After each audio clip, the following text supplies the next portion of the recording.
ప్రభువైన యేసుక్రీస్తు నామములో అందరికీ వందనాలండి. మరి బైబిలు వాక్య ధ్యానం కొరకే ఈ దినం కూడా మనం ఏర్పరచుకున్నటువంటి యొక్క వాక్య భాగము మరి అపోస్తుడైన పేతురు రాసిన మొదటి పత్రిక. అపోస్తుడైన పేతురు రాసిన మొదటి పత్రిక మొదటి అధ్యాయము 25వ వచనం అండి. 24, 25 ఉంది. ఒకటి 25వ వచనం చదువుతాం. అయితే ప్రభు వాక్యము ఎల్లప్పుడూ నిలుచును. అయితే ప్రభు వాక్యము ఎల్లప్పుడూ నిలుచును. ఇక్కడ మరి ఈ విషయాలు గమనించేది ఏంటంటే, నిన్నటి దినం మన వీడియోలో చూసినాము, అనిశ్చితమైనటువంటి అని చూసాం అనేకం. మన యొక్క ధనము, అందము, మన యొక్క లైఫ్, మన ఫ్యూచర్ అన్నీ కూడా. అయితే ఈ దినము నిశ్చితమైనటువంటి ఏంటి ఈ లోకములో మనం ఎరగవలసింది అంటే, the things that are enduring అంటాడు. మొట్టమొదటిగా ప్రభు వాక్యము.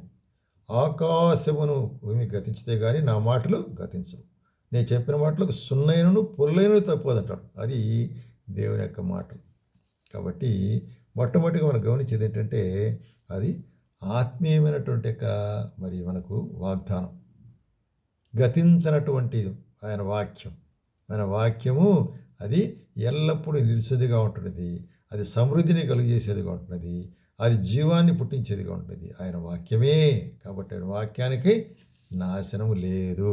అది ఎల్లప్పుడూ మనతో ఉండును. ఎల్లప్పుడూ ఉండేటువంటి కార్యాల్లో మొట్టమొదటిది ఆయన వాక్యము అని చూస్తాం.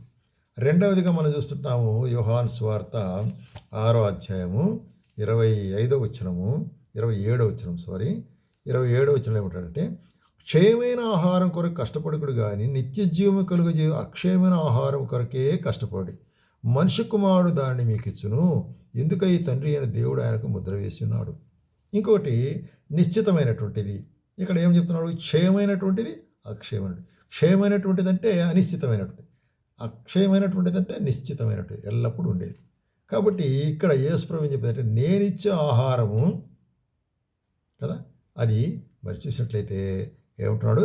మరి క్షయమైనటువంటిది కాదు, అనిశ్చితమైనటువంటిది కాదు, నిశ్చితమైన ఆహారము, జీవాహారము అంటాడు కదా. జీవాహారం, దాని ద్వారా నిత్య జీవంగా మీరు పొందుతారంటాడు. కాబట్టి యేసుక్రీస్తు ప్రభు మనకి ఇచ్చేటువంటి ఆహారము నిత్య జీవము కొరకైన తన యొక్క శరీరము, తన రక్తం. దాన్నే మనము మరి ప్రభు రాత్రి భోజనం అయ్యేటప్పుడు బలలో మరి పాల్గొంటాము.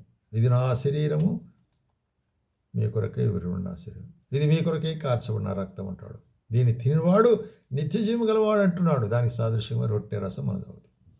అట్లాగే ఇంకా ఏమంటాడంటే 4వ అధ్యాయంలో ఆయన 14వ వచనంలో, నేనిచ్చు నీళ్లు త్రాగువాడుకు అది నిశ్చితమైనట్టు జీవాహారం ఉంటుంది. ఇక్కడ నేనిచ్చు నీళ్లు త్రాగువాడు మరి వానికి ఎల్లప్పుడూ దప్పికొనడు. నేను వానికి ఇచ్చిన నీళ్ళు నిత్య జీవం కొరకైనా, అంటే living water, living food and living water. Okay. So నిత్య జీవం కొరకే ఊరడి నీటి బుగ్గగా ఉండును అని సమరయశ్రీతో చెప్తుంటున్నాడు ఇక్కడ. చూసినట్లయితే నేనిచ్చు నీళ్లు త్రాగువాడు ఎప్పటికీ దప్పికొనడు. కాబట్టి ఆయన మనకిచ్చే నిశ్చయమైన కార్యం ఏంటంటే, ఆయన ఆహారము, ఆయన యొక్క జీవాహారము, జీవపానము మనకిచ్చేవాడుగా ఉంటున్నాడు అనేటువంటి కార్యాన్ని మనం గమనించాలి. అది నిశ్చయమైనటువంటి. అట్లాగే మనం చూస్తుంటున్నాము 1 కొరింథీయులకు 3వ అధ్యాయంలో ఏమంటాడంటే, 3వ అధ్యాయం 14వ వచనంలో, రైట్, పునాది మీద ఒకడు కట్టిన పని నిలిచినట్లా వాడు జీతం పుచ్చుకొనును. కాబట్టి పునాది మీద వాని పని నిలిచినడలా కదా. కాబట్టి పునాది మీద వాని పని అంటే ఇది పరిచర్య చేసేటువంటి పరిచారకులు దేవుడు చెప్తుంటున్నాడు. ఇక్కడ అపోస్తలుడు పౌలు రాస్తున్నాడు, మీరు చేసే పరిచర్య అనేటువంటిది అది దేవుని రాకడలో నిలిచి ఉంటే, అంటే అర్థం ఏంటి? అది పరీక్షించబడుతుంది. అందుకొరకు ఇక్కడ చెబుతాడు, మీరు దేని మీద కట్టుచున్నారో జాగ్రత్తగా చూసుకొని ఉంటాడు. దాని మీద కొంతమంది బంగారు, వెండి, వెలగరాళ్ళు, కర్ర, గడ్డి, కొయ్యకాలతో కట్టినట్లా అగ్నిదాన్ని పరీక్షించును. కాబట్టి కాలిపేటని నిలిచేటివి కాదు. కాబట్టి పరిచర్య అంతా నిలుస్తుంది అనుకోవద్దు. ఏదైతే శ్రేష్టముగా చేస్తున్నావో, డెడికేటెడ్గా చేస్తున్నావో అదే నిలిచేటువంటిది. కాబట్టి అది పరీక్షించబడేటువంటిదిగా ఉంటుంది. అదే సమయంలో మరి ఈ పరీక్ష లేక ఈ నిరీక్షణ అనేటువంటి ఎట్లా ఉంటుందంటే, 3 ముఖ్యమైనటువంటి ఆశీర్వాదాలు మనం పొందుతాం కదా. 3 స్పిరిచువల్లే గ్రేసెస్, కృపలు. ఏంటిది? 13వ అధ్యాయం 13వ వచనం, కాగా విశ్వాసము, నిరీక్షణ, ప్రేమ ఈ మూటిలో మూడు నిలుచును. వీటిలో శ్రేష్టమైనది ప్రేమయే. కాబట్టి ప్రేమ, దేవుని యొక్క ప్రేమ, క్రీస్తు యొక్క ప్రేమ, ఎటువంటి ప్రేమ? మనం ఆయన ప్రేమించకపోయినప్పుడు ఆయనే మనం మొదటగా ప్రేమించినాడు అనేటువంటిది. ఆయన శత్రువులను ప్రేమించినాడు అనేది. మనకు కూడా ఆయన ఏం చెప్తున్నాడు? మీ శత్రువులు మీరు ప్రేమించుడి అంటున్నాడు. కాబట్టి ఇది ప్రేమ, దైవిక ప్రేమ. ఈ దైవ ప్రేమ ద్వారా ప్రేమ త్యాగాన్ని కోరుతుంది. కాబట్టి శిలువలో మనందరి కొరకై సర్వలోక పాప నివారణ నిమిత్తమై ఆయన శిలువలో తన రక్తాన్ని అంతా కూడా కార్చినాడు. ఇది ఇందులో ప్రేమ ఉంటున్నది. కాబట్టి ఇది కూడా నిలిచి ఉండేది ఆయన ప్రేమ అనేటువంటి. తర్వాత 2 కొరింథీయులకు 4వ అధ్యాయం 18వ వచనంలో 2 కొరింథీయులకు 4వ అధ్యాయం 18వ వచనంలో క్షణమాత్రముండు మా చులుకని శ్రమ కొరకు అంతకంతకు ఎక్కువ నిత్యమైన మహిమను భారమును కలుగు చేయుచున్నది.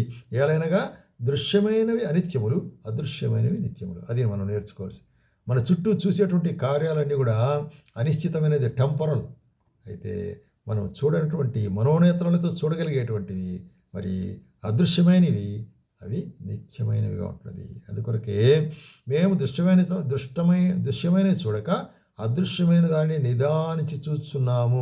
కాబట్టి మనకు కొంతకాలం జరిగే శ్రమల ద్వారా కదిలింపాల్సిన పనిలే. ప్రభు నమ్మిన వారికి అందరికీ శ్రమలు వస్తాయి. ఆ శ్రమలు మనము కదిలించలేవు. ఎందుకంటే నిశ్చితమైనట్టు దేశాన్ని కొరకే మనం ఎదురు చూస్తున్నాం. అదే నిశ్చితమైంది ఆయన రాజ్యం. అలాగే మరి చూసినట్లయితే ఏప్రిల్కు రాసిన పత్రిక 12వ అధ్యాయం 27వ వచనంలోకి మాట్లాడుతున్నాడంటే ఎటువంటి రాజ్యం ఇది? ఇంకొకసారి అనమాట, చెల్లింపబడినవి నిలకడగా ఉండే నిమిత్తం అవి సృష్టించబడినట్టు చెల్లింపబడినవి పొత్తిగా తీసివేయబడిన అర్థం. కాబట్టి ఒక సమయం వస్తుంది, మరి ఇంకొకసారి భూమిని ఆకాశాన్ని చెల్లింపజేస్తుంటాడు. అది చెల్లించిపోయేటివి అవన్నీ కూడా మహావేండ్రంతో గొప్ప ఆశతో అది ఆకాశం భూమిని రగులుకొని పోతుంది అంటాడు. అయితే అందువలన నిశ్చలమైన రాజ్యం పొంది దేవుని కృప కలిగి ఉందము. ఆ కృపలో వినయ భక్తులతో దేవునికి మరి ప్రీతికరమైన సేవ చేయదము. ఎలాగనగా మన దేవుడు దహించుకుని. కాబట్టి మనకు ఏది మరి ఇవన్నీ కూడా ఆకాశం భూమి మనం చూసేటన్నీ కూడా ఒక దినమున నశించిపోతాయి. అయితే ఒకటి నిశ్చయమైంది ఏంటంటే ఆయన యొక్క కృప, ఆయన రాజ్యం. ఆ రాజ్యం కొరకే మనము మరి ఆయనందు భయభక్తులు కలిగిన వారు ఉంటున్నాం, ఆయన కృప పొందిన వారు ఉంటున్నాం. కాబట్టి ప్రియమైన సోదరి, ఆ రాజ్యం గురించి నిరీక్షణ నీకు ఉంటున్నదా? అట్లయితే అది నీకు నిశ్చయమైనది. కాబట్టి లోకంలో అనిశ్చితమైనటువంటివి నిశ్చితమైనటువంటి మనం వెతకాలు సాగుంటున్నాం.